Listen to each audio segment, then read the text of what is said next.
Welcome to the Inside Scoop Live podcast, where indie authors get personal about their books, their writing, and their passions. I'm your host, Sherry Hoyt. Join me for some lively conversations with debut indie authors and seasoned veterans alike. It's a great place to find your next amazing read or even get inspired. So sit back and enjoy the show and let me know what you think.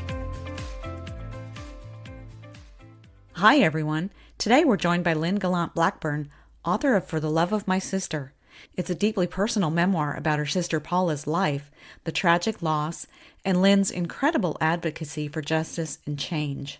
And we're also honored to have Cora joining us from Women's Center Connect. Cora's been an integral partner in helping bring this book to life. Not only did she secure publishing funding through Women's Center Connect, but she was also the editor and navigator through the complex publishing process, as well as a constant source of motivation for Lynn. You can learn more about the book, For the Love of My Sister, Lynn Gallant Blackburn, and Women's Center Connect at womenconnect.ca. Well, hi, ladies. Thank you so much for joining me today on Inside Scoop Live. Thank you. Thanks. It's great to be here. Lynn, I guess to get us started, tell us a little bit about your book. It's such a powerful story about love and loss and your bond with your sister. What compelled you to write this deeply personal journey, and what message do you hope readers will take away from it?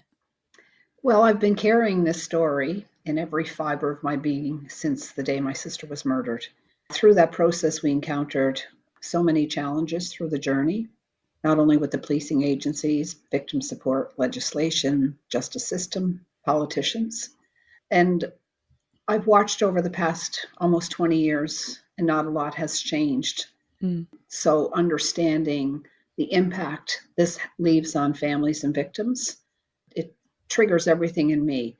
In Nova Scotia, just recently, we had 4 women murdered in 40 days. And although our province has declared gender-based violence and intimate partner violence as an epidemic, nothing seems to be changing. And so my hope is that this story will drive more change and give hope to women and girls living with men's violence. Wow.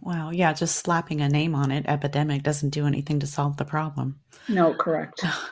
Now, Cora, you were a driving force behind getting this book published. Can you tell us kind of what drew you to this story in particular? Sure. Having not known Lynn or Paula personally, having heard Lynn speak at an International Women's Day event, I was overwhelmed and inspired by the amount of love she had for her sister that grew during this 20-year journey to include all victims of domestic violence.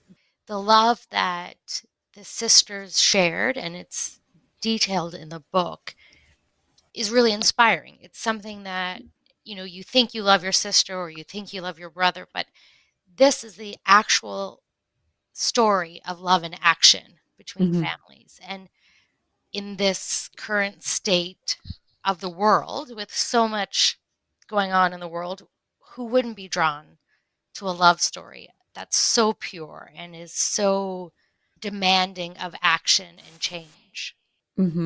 I love that. A love story, the way you put it. That's perfect. So, Lynn, tell us about Paula. What kind of person was she? What made her light up? What made her stand out? Tell us a little bit about her.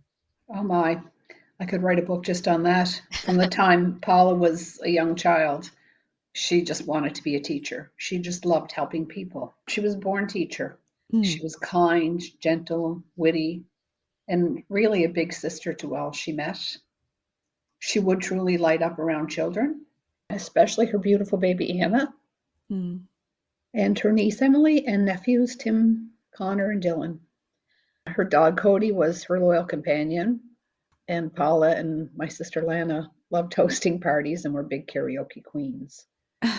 Paula truly did dance when everybody was watching. She just loved to make people happy. Oh, I love that. Now, you said she was a big sister to everyone she met, and you were indeed the big sister. Yeah, I was the big sister. She was the baby sister. But to all her peers, young and old, she just took on that role of big sister and helping and pleasing. Yeah, that takes a special kind of person. Now, you describe a bit about your childhood. It's idyllic, and are there memories from earlier days with Paula that stand out most vividly to you?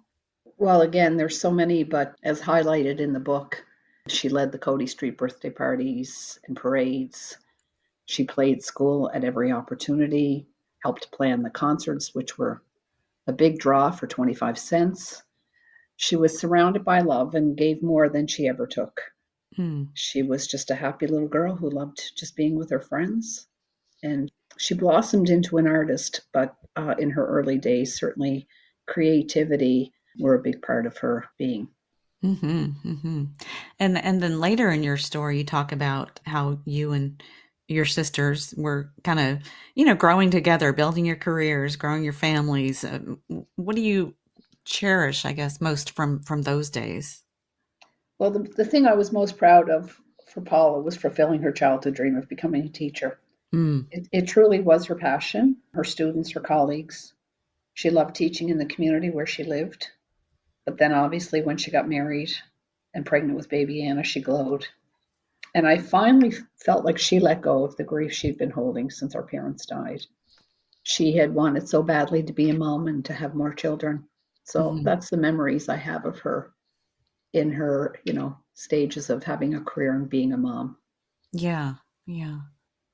I'm struck by the unimaginable amount of grief that you've suffered after losing your sister, and so inspired that you turned that pain into a way of helping others.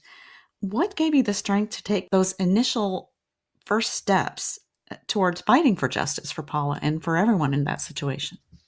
After Paula was murdered, I naively believed that we would have a quick resolution. Mm, The support for our family would be there, that we would be guided through this complex nightmare. I just truly believed that all of that would fall in place. And I soon found out this was not the case. My biggest fear is that we would never get justice for Paula. And I will say that was the turning point for me. mm, If nothing more, I needed justice for Paula. So it didn't take me long to realize I had to advocate for her, but I didn't want it just to be about her. I wanted it to be about all victims impacted by men's violence. yeah. And, from that Paula's P, which was a magnetic P that was displayed everywhere through the first 5 years while her case remained unsolved, I vowed to persevere to get prosecution to one day realize peace. I had to find meaning in her death, and that gave me purpose. Mm. Now, Cora, your work at the Women's Center, you focus on supporting women and raising awareness around gender based violence. Have you seen stories like Paula's impact the broader conversation on violence against women? That's a really interesting way of asking the question. um, have stories like Paula's, meaning women who have been murdered by their domestic or their intimate partner violence, had impact on broader conversations, of the epidemic of violence against women? And in that context, I have to say no. For the most part, the vast majority of women who are murdered by their partners have stories that go untold. If you think about individuals who are Indigenous or of African descent, they've all been muted collectively as victims. So, for the most part, those stories go untold. So, Mm, no, stories like Paula's are not being told with enough passion, with enough frequency to make an impact. The stories have to be connected to the murderers, and the perpetrators have to be revealed. Otherwise, they become a stat, right? They just, without the story, without the experience, each murdered woman becomes a statistic. And there's no passion behind that, there's no emotion. And so, how can a bunch of individuals who are kept separate and kept in the dark and turned into a spreadsheet have an impact on the broader conversation around prevention and support? Like last mm, year, 2023, 140 women on average were murdered. So to have a true mm, impact, we need every single one of those stories to be put into a book, and we need all 50,000 plus of them piled up in one spot for the whole world to see. And we need it piled up for all the police officers to see, and all the judges, and all the young people to bear witness that each of those statistics are someone's sister, or someone's daughter, someone's mom, someone's best friend. So, no, let's be honest, very few of those murdered victims have Lynn, who can tell their story over and over and over until the people who can make change hear it. So Mm-hmm. all of those women could have an impact if their stories were told and if there was a stage like a book or a podcast for those stories to be told. Yeah. Why do you think that is? I imagine part of it is the grief. It can be all consuming for the people left behind by these tragedies. What are some other underlying factors? I'll start first, but Okay. I think Cora probably has more to add. What I experienced early on in Paula's case is people didn't have the capacity to speak out. And I would say that grief was a big part of that. But I will also say that it's a complex process. There's a lot of chaos that exists around losing someone through murder. Mm-hmm. And I would say people get overwhelmed and don't know how to do it. Fortunately, my father gave me the gift to persevere. My father gave me a strong moral compass, and he also gave me the independence to be the change that needed to exist in our world. And I would say he was well ahead of his time in terms of demonstrating those behaviors. So I had a great teacher. And I just, as I said earlier, her story needed to be told because it needed to have meaning, it needed to have purpose. Otherwise, the senseless act of violence would have remained senseless. Yeah. Cora? I mean, that's so beautifully said, Lynn. I'm not sure I can add more except to think about the volume and what channel, what stage, what avenue, whether it's a person reading a story and purchasing a book like Lynn wrote. What is it? What is the channel? How do we collect those stories up? Where do we send them? Who's listening? How do we get an audience that respects the individualism but can wrap their head around the collective impact of domestic violence on not just families but communities? In Paula's case, it was an entire school Mm. was impacted. So that would be a great question to ask your peers, Sherry, is how do we get that stage? How do we rally those voices into one strong expression? Right. Right. Mhm. Now, since the publication of the book, Lynn, on a personal level, have you been approached by people that have just said, thank you for writing this? I needed this. I needed to feel like I was not alone. And then, Cora, the same thing with your work at the Women's Center. Have people come out to you about this book? So for me, I've had tremendous support. Interestingly, not one of our local media outlets has picked up the story. And Mm, I would say for the first 5 years in Paula's case, they followed our case and were strong advocates for justice, for violence against women, and for supporting our family. And so that makes me sad that mm, it hasn't been showcased. We had one local paper do a great job of showcasing it. However, again, there's a lot taking place, not only in the world, but certainly in our country. And we just went through a provincial election here in Nova Scotia, and not one politician made this epidemic an issue in their election campaign. mm. And so I think for individuals, I've had tremendous support. I've had women come out to me to say, I left a physically abusive marriage. Your book gave me the courage to tell you that. So I Mm. know it's making a difference on an individual basis, but that's frustrating because Yeah. I need to make sure that we make a difference as a community, as a society. Um, Nova Scotia has the highest rate of intimate partner violence, gender based violence, and human trafficking in our country. Wow. And that is a sad statistic, not one I'm proud of. So it's not even about having a voice now, it's about a roar. It's about creating a collective roar. And I've watched organizations, nonprofits, women's organizations for 20 years advocate for change, advocate for prevention, advocate for more money. However, they're still doing it and we're not seeing a lot of change. So my hope is that my book can bring families together, victims together, and work alongside of these organizations and become a more powerful voice. But yet to find out how we're going to achieve that, but I will continue to try with the Hmm. support of Cora and all of the other, tremendous people that are working to end this epidemic. Yeah. Cora, what kind of feedback have you seen about Lynn's book through the Women's Center? So it's certainly going to become a resource for our clients and our staff. We've Mm. had a lot of interest from our executive directors who've said, how do we share this with our clients who may be just through a domestic violence situation, or they may be, on the surface interested in leaving a situation. The book will also be a resource for basically what not to do. Mm. Lynn and I were part of a panel, and this really, from a government, from a community organization perspective, is a 20-year case study where Lynn has kept meticulous notes, timelines, timeframes, conversations she's had, presentations she's given on what it took for her to get to this point as a victim of domestic violence murder.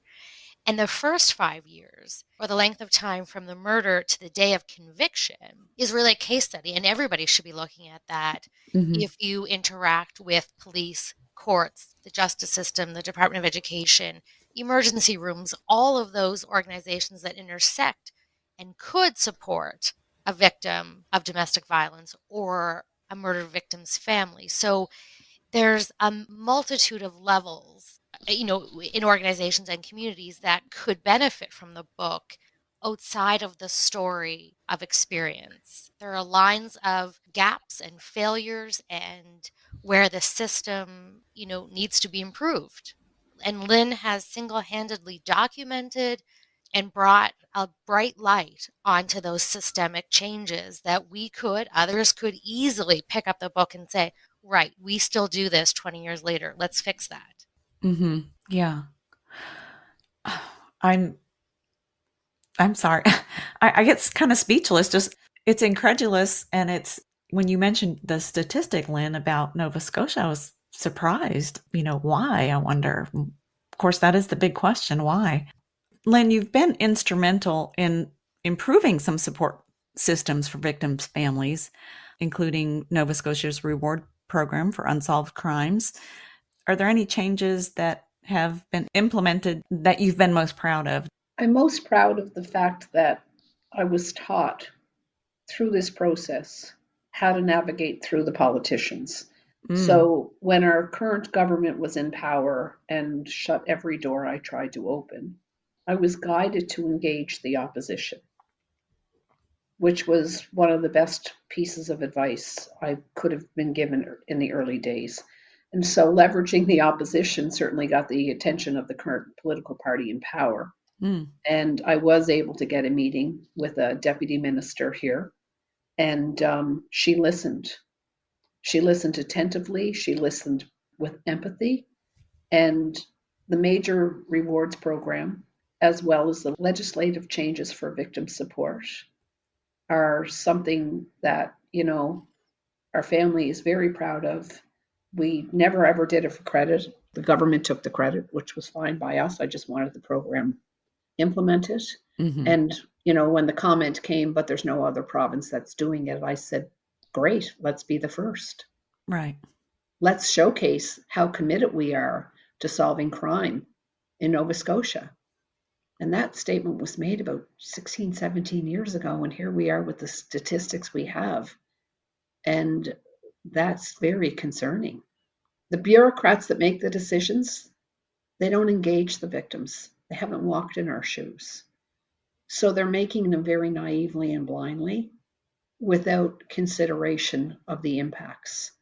And sadly, I'm doing it now at the federal level because I had to do it at the provincial level while the case was ongoing and even after the case was solved. But now the perpetrators in our federal system. And wow, after 13 years, I'm still working to drive change there on behalf of victims. In Canada, we have a Victims' Bill of Rights. The words look lovely on paper, Mm, and I'll leave it at that. There's still mm. so much change to be done, and perpetrators don't serve long enough sentences. They get out on early paroles. There's no accountability to behavioral changes. So we wonder why the stats are increasing. There's evidence to support that. Yeah, a slap on the hand is not going to reform anyone. No. Yeah. Cora, what are the most critical steps you feel society needs to take to prevent tragedies like Paula's and better support women who are at risk? I think there are two parallel paths, next steps that we need to consider. And Lynn already mentioned, the very first step in either of those paths is significant investment of funds, but we need to move in parallel and simultaneously make change in order to really have any impact on victims and prevention. And prevention is a big, complex, sticky concern with many, many, many root causes, including nearly every one of the social determinants of health that we can think of. I think the first step, in prevention is to stop trying to create a program, and I have air quotes around the word program, that would prevent domestic violence. You can't say, I'm going to roll out a program that lasts as long as the government in office, and I'm going to prevent domestic violence. It's not a program. It's not a thing that Yeah. solved that way. We've begun in society in Canada and the US and elsewhere in the world to talk about domestic violence using a medical model. You've heard Lynn refer to it as a pandemic, and we've had organizations declare domestic violence a pandemic. That, it needs intervention, it needs treatment. And so I challenge thought leaders and decision makers to take that analogy one step further and think about the high rates as domestic violence as an actual symptom. I mean, nobody sets out and says, "Oh, I'm gonna be a perpetrator of domestic violence." Yeah, let me sign up for this program. Right. Yeah. The rates of domestic violence are a symptom of what is actually happening in society and what human beings are experiencing. Poverty, lack of employment, substance abuse, that's all percolating and contributing to the complexity that is domestic violence. Preventing it is big and broad that it feels like, a tiny community not-for-profit organization in rural Nova Scotia or rural, Missouri can't solve it. It's too big and too complex for one politician to step up. So if we treat it like any of the other plagues, again, using that medical model, our first step is to treat the symptoms that people are presenting with so we can eventually get to the root causes. And that, I think, leads into the second step, the parallel step that also needs funding, is to change the kind of support offered to victims at the beginning. Mm, Change what happens when a woman places her first phone call to 911. That very first reach out, that very first gut reaction that says, my golly, I need help. So by the time an officer shows up at her home, that perpetrator has likely exorcised all of his demons. He's gotten under control. So it looks like the woman or the teenager, whoever, is just PMSing or having a blow mm, up, blowing something out of proportion. So that is prevention. How that officer answers the door or the 911 operator answers the call is a step in prevention.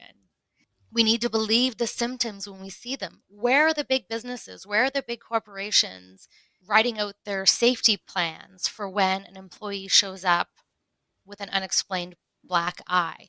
How are managers, middle managers in banks, in retail responding when it looks like somebody is presenting with symptoms of domestic violence? And, as Lynn points out through her book and through her 20-year journey to change how victims are treated, we need to change how the families of murdered victims are treated so that other families can do what Lynn has done quicker, faster, sooner, so they can stand up, so they can lobby and demand change, so that there's a support system. And as Lynn asked for in her book over and over and over, the guideline, the roadmap, the plan, there should be one for families left standing after domestic violence. So while prevention is what we all want and prevention is what we ask for, it's steps. You take the first step, that first responder who shows up on scene, the manager who goes, hey, you're kind of like, that's your third black eye this year. That's all prevention. Intervention is prevention. So let's treat the symptoms so we can get at the root causes. Yeah, I think that's the most frustrating to hear about. Well, why do we have to get to 3 black eyes a year before something is done? Or why does it always have to get to the worst possible scenario before people start taking things seriously? Right. Why does it have to get to the murder stage? Why couldn't Right. it have been intervened prior to? Great Yeah. question. Yeah. Now, Lynn, you've had a lot of interactions with families and others. What have these interactions, these conversations taught you about grief and resilience and healing? Oh boy. These senseless acts of violence against women, by their intimate partners, by people that they've loved and trusted, in Paula's case, in her own home, Mm, leaves impacts, to be honest, that never heal. Death is a part of life, and we all experience that. But when somebody selfishly decides to take a life, that goes beyond any level of grief that anyone should ever experience. But most importantly, what breaks my heart is I think of mm, the children left without a mom because of the actions of their dad or a man known to them. These kids often get displaced and forgotten. There is no compensation for them. There is little support. Oftentimes, they're put in homes just because. mm. And so they become orphans and they're forgotten. And as I said earlier, it's hard for people to navigate through this complex grief or have the ability to advocate or persevere. So, my goal is to be a voice for those that not only have been silenced, but for those who cannot find their voice. Yeah. I can hear the obviously the emotion. Like you said, some things just never go away. Paula's daughter was 11 months old, Mm, and she lay sleeping in her crib while Paula's husband horrifically, and senselessly murdered Paula. mm, And thankfully, she was placed with my sister in a loving home with a loving family mm. and has support and has grown into a strong, capable, self aware young woman. But not all those kids get that break. Right. Were there any parts of the process in the actual writing of the memoir and publishing of it that surprised or challenged you the most? Well, the part that surprised me the most was the serendipity of meeting Cora, who fueled me through this project from start to finish. She propped me up on the difficult days and inspired me through the days I had hoped my story could make a difference. As I said, I carried this story for 19 and a half years, almost 20 years, and it was inside of me, but I was convinced it was just my story, Mm, a story about my family, a journey that was private and personal, and nobody would be interested in reading. And I told my story verbally for many, many years. But I believe Cora was placed in my path to show me that it truly is a story of love. And I remember her saying, the world needs more stories of love. hmm. And so that was the gift that I received through this process. Yeah. Yeah, that stood out to me at the very beginning of the interview when Cora mentioned it was a love story. I Mm-hmm. love that. I love that. Mm-hmm. Cora, can you tell us a little bit about what the Women's Center Connect does for the community? Sure. Once I get my voice back from that, Yeah. from Lynn's Yeah. connection to us, and I feel the same. It was very serendipitous and quite, you know, my offer to write the book was very spontaneous. It was out of my mouth before I had ever thought what it would mean to everyone involved. But Women's Centers Connect is the Provincial Association of Women's Resource Centers, and we have 9 women's centers in our province. These particular 9 are largely in rural and remote areas of Nova Scotia. And like most frontline organizations, they're a bookend on women's journey. Like community organizations are often the first place women go for a reason that has nothing to do with their actual needs. So, they may come for a knitting group, they may come to make photocopies, or they may go into the clothing closet or some other, seemingly superficial reason. And as they build a relationship with the staff and the other clients, they realize that it's a safe place, it's a place of support, and there are services that can help them on a variety of issues, whether it's food security, housing security, court accompaniment, access to legal forms. And then often what happens is the root cause of why they came into the center is revealed. And like community organizations, they take up the mantle. They drive change for that individual. They support action. They bring services to every single individual who comes into the door. And what they do, the level that they do provide care and service to individuals, they do it in equal measure for, systemic and social change. So it's a split role where they treat the human in front of them and they lobby for the system.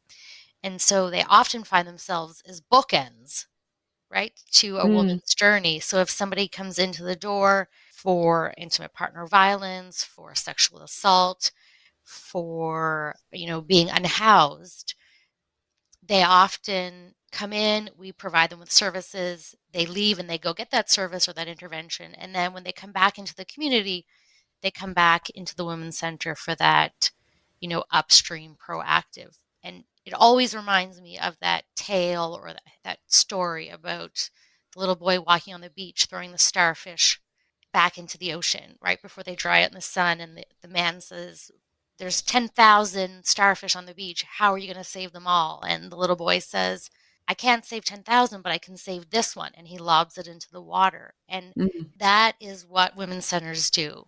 They're tackling the 10,000 women in need or the hundreds of thousands of women in need. If you think about all the women serving organizations across our two countries. And that's what the book is about. The book is showing us how Lynn picked up that one starfish and lobbed it into the ocean and saved that story. And as she said, every fiber of her being, so that that becomes the change. Paula's story, Lynn's experience, is that one starfish that has been lobbed into the ocean to create the ripple of change. And we just need others through women's centers, through other community organizations, to keep picking up the starfish and making a difference for that individual. Yeah. I love that. I I kind of love went on that story too. I kind of Yeah. went on a tangent there. I'm sorry. Oh. So I guess looking ahead for both of you, what's next? Well, for me, it's about continuing with advocacy, continuing to promote Paula's book and Paula's story. Some of the proceeds will be going to support women and children living with abuse and men's violence. Haven't really planned where that will be yet, but I know the answers will come. Paula always directs me. The writing journey for me was therapeutic and I think a one-time process. But one never knows what's coming next. But certainly leveraging the momentum we have created right now and hopefully igniting a bigger fire, a louder voice, a collective voice. I do have some events planned in 2025 that will carry this momentum. And it is my hope that on International Women's Day on March 8th, that we can create a powerful voice joining with women's organizations, nonprofit organizations that support women and children, as well as victims and their families. Nice. Yeah. And Cora? Well, as Lynn's partner and as an employee of women's centers, I think I will stay in the advocacy space, writing change within our centers, lobbying for policies that affect those two streams that I talked about, the individual and then the individual experiencing domestic violence, but then changing how and rewriting how services are offered to those left standing, I think is a passion of mine, both personally and in my role. So I think I'll continue to walk with Lynn on that journey and in my role. Nice. Yeah. Yay. Yay. Well, the passion and the commitment you both have to the process, and each other in supporting your goals is so clear. I can see that y'all make a good partnership. I guess I just want to say, Lynn, thank you for sharing your story and your tireless advocacy. And Paula's legacy will continue to inspire change because of your work. And then Cora, for joining us today and sharing the importance of the Women's Center. It does tremendous amount to support women and families. And thank you both for joining me. Well, thank you for taking the time and the interest and for helping to spread the advocacy and Paula's story, as it's genuinely and gratefully appreciated. Mm-hmm. Like Sherry, you have a superpower too, right? Your superpower is to create the stage for these stories to be told. Absolutely. Absolutely. Yeah. Thank you for All doing the that. best. Yes, all the best. Thank you. Thank you so much for joining me today for my interview with Lynn Gallant Blackburn and Cora Cole about Lynn's book, For the Love of My Sister. To learn more, visit womenconnect.ca. And be sure to check out our other interviews on InsideScoopLive.com.